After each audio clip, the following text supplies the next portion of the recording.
महाराज जी, आपके भी जीवन में कुछ अभी सीखने के लिए बाकी है महाराज जी, या सीख रहे हैं? बाकी है, क्योंकि वो ज्ञान अनंत है।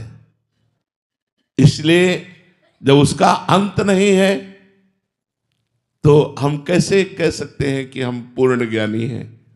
वो अनंत ज्ञान है, अनंत वैराग्य है, अनंत प्रेम है हमारे परमात्मा का। इसीलिए वेद भी नेति नेति कहते हैं। वेद कहते नहीं, इतना ही नहीं है, क्योंकि अगर वेद भी प्रमाणित कर दे कि वो इतना ही है तो उसे अनंत नहीं कहा जा सकता। ज्ञान अनंत है, वैराग्य अनंत है, प्रेम अनंत है।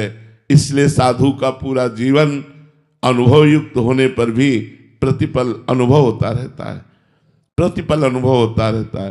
तो अनुभवी संतों से हम इसीलिए सुनते हैं कि वो जो 10वें वर्ष में अनुभव किया वो 10 सेकंड में हमें प्रदान कर देते हैं। तो अनुभव तो चालू ही है, साधक साधक ही रहता है, सिद्ध होने पर भी साधक रहता है, क्योंकि प्रतिपल अनुभव बढ़ता जाता है और वो अनंत है इसलिए कभी पूर्ण नहीं होता, और वो हमारे हृदय में है इसलिए कभी अपूर्ण नहीं रहता। वो हमारे हृदय में है इसलिए अपूर्ण नहीं रहता, और वो अनंत है इसलिए कभी पूर्ण नहीं रहता। इसलिए जब किसी महापुरुष को देखो तो वो दैन्य भाषा में बोलेगा, मैं अधम हूं, मैं नीच हूं, हाँ हम पर भगवान की कृपा है, बस ऐसी बात बोले। क्योंकि वो असीम समुद्र है, अथाह समुद्र है ज्ञान का। तो कितना जितना ज्ञान जाना वो अपनी बुद्धि के अनुसार जाना। हमारी बुद्धि कितनी है, जैसे समुद्र के किनारे एक होती सीपी, शिपी, वो एक ऐसे होती है, उससे समुद्र की था थोड़ी ली जा सकती है। सीपी में तो उतना ही आएगा जितना उसका आकार है। तो हमारी बुद्धि में जितनी क्षमता है उस परमात्मा को उतना ही जान पाई, लेकिन परमात्मा उतना थोड़ी है, वो तो अनंत है। इसीलिए पूरा जीवन लग जाता है फिर भी पूर्णता नहीं होती, और वो है इसलिए अपूर्णता नहीं रहती। दोनों बात समझ ली, वो है और उसका अनुभव है इसलिए अपूर्णता नहीं, वो अनंत है इसलिए उसकी पूर्णता नहीं। इसीलिए जिससे पूछो वो ये कहता मैं अधम हूं, मैं नीच हूं, हाँ भगवान की कृपा है। तो प्रतिपल नवीन अनुभव उसका होता रहता है। महाराज जी, आप आगे पूछ रहे हैं कि महाराज जी शिष्य बनने से और गुरु बनने तक के सफर में, महाराज जी आज आप गुरु हैं तो आपको कैसा फील होता है? नहीं, हम गुरु नहीं हैं। हम हृदय से कहते हैं हम गुरु नहीं हैं, हम एक पोस्टमैन हैं। आपकी बात श्री जी तक, श्री जी की बात आप तक पहुंचाते हैं, और उसकी फीस हमें मिलती है श्री जी का प्यार, श्री जी का दुलार। गुरु जी श्री जी हैं, गुरु जी श्री जी है, और आपकी बात आपके गुरु श्री जी तक पहुंचाई, और श्री जी की बात मंत्र, नाम, लीला, साधना ये आप तक पहुंचाई। हम केवल पोस्टमैन हैं, गुरु वो हैं, शिष्य आप हैं, पोस्टमैन हम हैं। समझ रहे ना, हम गुरु नहीं हैं। गुरु तो श्री जी है, हमारी लाडली जो है, हमारे लाल जो महाराज वंदे कृष्णम जगत गुरुम, हम सब उनके बात कहने वाले हैं। उनकी बात आप तक पहुंचा दी, आपकी बात उन तक पहुंचा दी, और पीछे हट करके आपको भी प्रणाम किया और उनको भी प्रणाम किया, और हमें फीस मिली उनका कृपा कटाक्ष, उनका दुलार, उनका प्यार, बस यही हम कर रहे हैं। महाराज जी सबको लगता है कि अब गुरु जी हैं, सब प्रणाम नमस्कार दंडवत कर रहे हैं, माला। अब सबको क्या लगता है अब हम क्या बता सकते हैं। लोगों को जो लगता है वो अलग बात है। हमारी, हम गुरु बनने योग्य नहीं है। गुरु हमारी श्री जी हैं। हमारा कार्य जो हमें गुरुदेव ने दिया, ये बांटो, वो बांट रहा हूं, उनका कार्य, उनकी नौकरी कर रहा हूं, उनकी बात उनको बता देता हूं, आपकी बात श्री जी को बता देता हूं। श्री जी ये सब आपकी शरण में है, आपके हैं, अब आप देख लीजिए। बस इतना कार्य हमारा है। हम गुरु नहीं हैं, हम शरणागत प्रियालाल के हैं। प्रियालाल ही हमारे गुरु हैं, वही आप सबके गुरु हैं, वही आप सबका पालन पोषण उद्धार करेंगे। हम तो निमित्त मात्र केवल है। महाराज जी शिष्य बनना कठिन है, गुरु बनना कठिन है? शिष्य बनना कठिन है। जो सही शिष्य बन गया वही गुरु बन जाता है। शिष्य बनना कठिन है, सबसे कठिन कार्य है शिष्य बनना। क्योंकि इसमें अहंकार को पूर्ण समर्पित करना होता है। तन, मन वचन से उनकी दास्ता बहुत कठिन है, बहुत कठिन है। अपने अहंकार को नष्ट होते देख करके कोई अच्छा साधक प्रसन्न होता नहीं तो जलता है।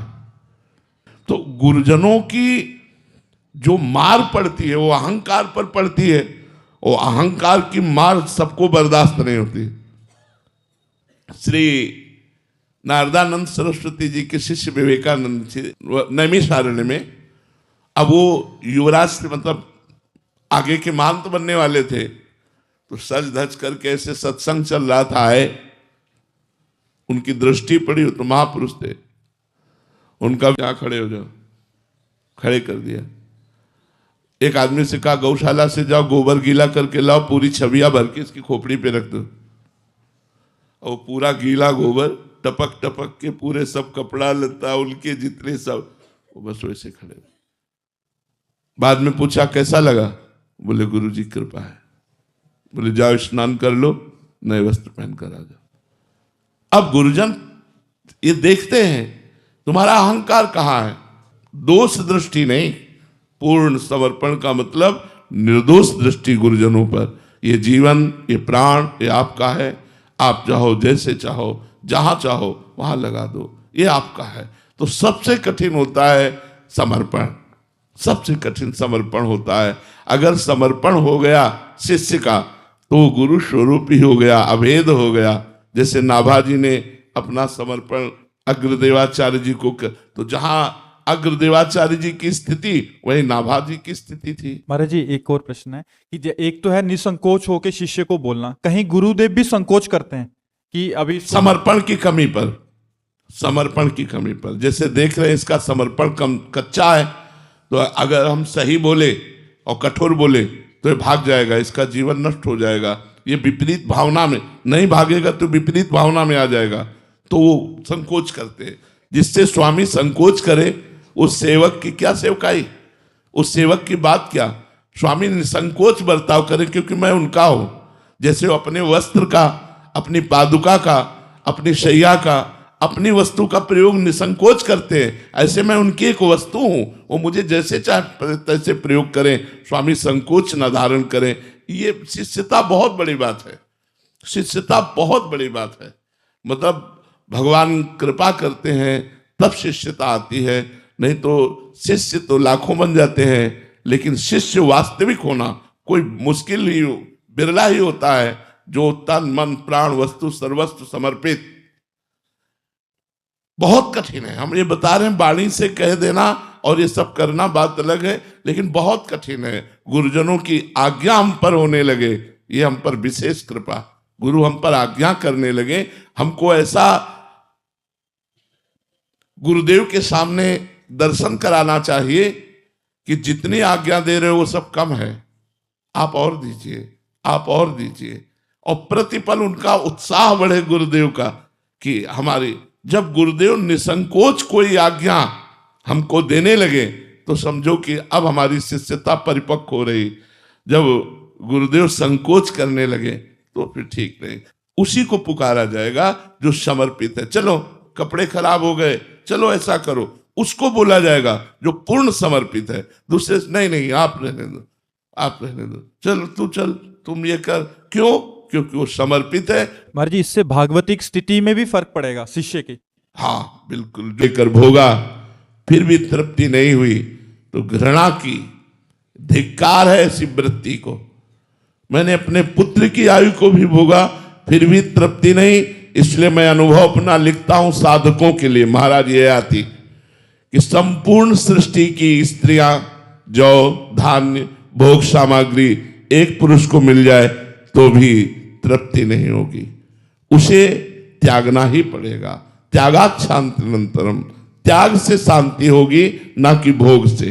भोग भोगते भोगते वृद्ध हो जाता है, फिर भी वृद्धावस्था में उसकी असत चेष्टाएं बनी रहती हैं, वो चेष्टाओं से मुक्त नहीं हो पाता। इसलिए साधना के द्वारा विषयों का त्याग करके मनोनिग्रह और इंद्रिय निग्रह करके जो भगवान में स्थित है वही विजयी है, अन्यथा नहीं। महाराज जी साधकों के लिए एक प्रश्न था महाराज जी, बहुत लंबे समय तक लगता है कि इंद्रिय संयोग ना होने के कारण, सतोगुण और संतों का संग होने के कारण वो विश्राम को, पर महाराज जी फिर एक ऐसी नहीं, पूर्णता आती है। गलत।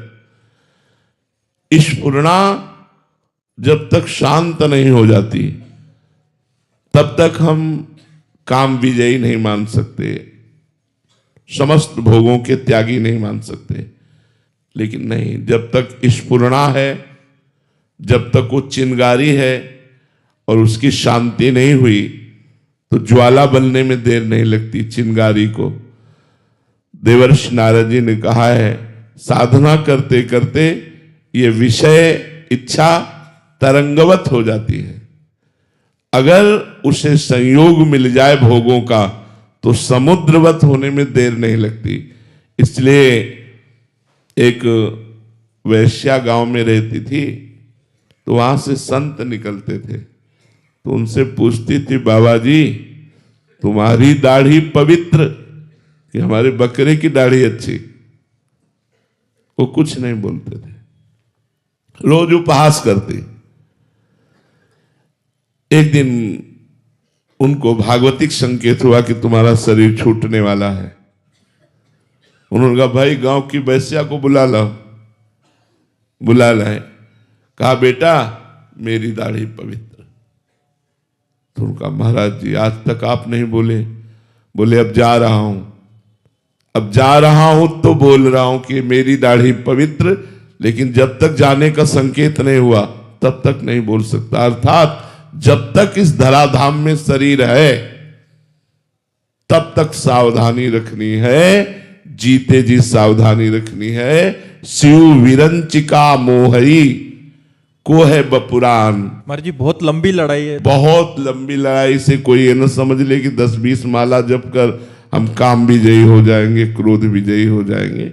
नहीं, ये भजन करने से कम होते हैं और भगवत साक्षात्कार करने से बिल्कुल ना के समान।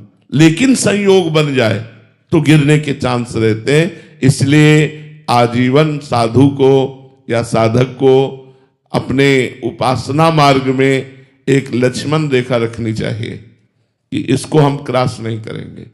अगर वो क्रॉस कर गया तो गिर जाएगा। देखो, अपने लोग तो साधना करते हैं। देवर्षि नारद जी सिद्ध पुरुष हैं और उनको भी काम ने परास्त कर दिया। भगवान से ब्याह की वृत्ति मांगने लगे कि मेरा ब्याह हो जाए। भगवान ने बंदर का रूप दे दिया तो भगवान को शाप भी दे दिया इसी आवेश में आकर। शनकादि सिद्ध महापुरुष हैं, वैकुंठ में भगवान के पार्षदों ने रोक दिया तो खड़े रहना चाहिए, क्या जाता है। लेकिन उनको क्रोध आ गया, वैकुंठ में क्रोध आ गया और शाप दे दिया। श्री अक्रूर जी महाराज भगवान के परम प्रिय महाभागवत, लेकिन जब सेमंतक मणि उनको मिली तो भगवान द्वारिकाधीश को छोड़कर काशी चले गए और वहां यज्ञ करने लगे सेमंतक मणि के प्राप्त धन से। तो इन सब सिद्ध पुरुषों में ये स्फुरणाएं देखी गई। इसलिए जैसे काम है तो भगवान का पुत्र ही बना जाकर प्रद्युम्न, प्रद्युम्न जी कामावतार भगवान है। तो ये काम क्रोध आदि कोई साधारण शत्रु नहीं है कि आप 2-4-10 दिन 2-4-10 महीने भजन किए और आप काम विजयी हो गए, क्रोध नहीं। जब तक जीवन है तब तक लड़ाई लड़ते रहो, सावधान रहो। यही डर ही डरपि हरिवंश हित, जिनो भ्रमय गुण सलिल पर, जी नामन मंगल लोक तिहु, सुहरिपद भज न विलंब करे। मेरा माया क्या बिगाड़ लेगी, इसी गलती ने गलती करा दी। जितने लोग गलत हुए वो इसी बात से गलत हो गए कि मेरा माया क्या बिगाड़ लेगी। बस हरिवंश महाप्रभु कहते यही डर ही डरपि हरिवंश हित, जिनो भ्रमय गुण सलिल पर, जिह नामन मंगल लोक तिहु, सुहरिपद भज न विलंब कर। जिनका नाम तीनों लोकों का मंगल करने वाला है, उन भगवान श्री हरि का आश्रय ले लो, भजन करो और डरते रहो कि कहीं त्रिगुण माया के बहाव में बह न जाएं। बड़े बड़े बह गए, इसलिए बहुत होश में। कभी अहंकार न करे कि मैं समस्त विकारों से दूर हो चुका हूं, अब मेरा विकार क्या बिगाड़ सकते हैं, ऐसा बिल्कुल नहीं। बहुत प्रचंड भगवान की माया का आकर्षण है, बड़े बड़े ब्रह्म ऋषियों को मोहित कर लेती है। अपने तो साधारण लोग हैं, बहुत संभल के चले। महाराज जी, त्याग केवल साधना से ही हो पाएगा, दूसरा कोई उपाय नहीं। साधना अत्यंत अनिवार्य है। भोग भोगने से तृप्ति नहीं हो सकती, किसी को नहीं हो सकती। आप सब गृहस्थ बैठे हुए हैं, गृहस्थ जन देख ले कि आपको तृप्ति हो गई? नहीं। नवीन नवीन भोग भोगने की इच्छा, इस शरीर को भोगा अब इस शरीर को भोगे, इस पद्धति से भोगा अब इस पद्धति से भोगे, ऐसी लालसा बनी रहती है जब तक भगवत चरणारविंद में पूर्ण रूप से मन समर्पित नहीं हो जाता। पूर्ण समर्पित मन में भी सावधानी और भय रखना चाहिए। कहीं भी हमारे मन की स्थिति कभी किसी संयोग वसात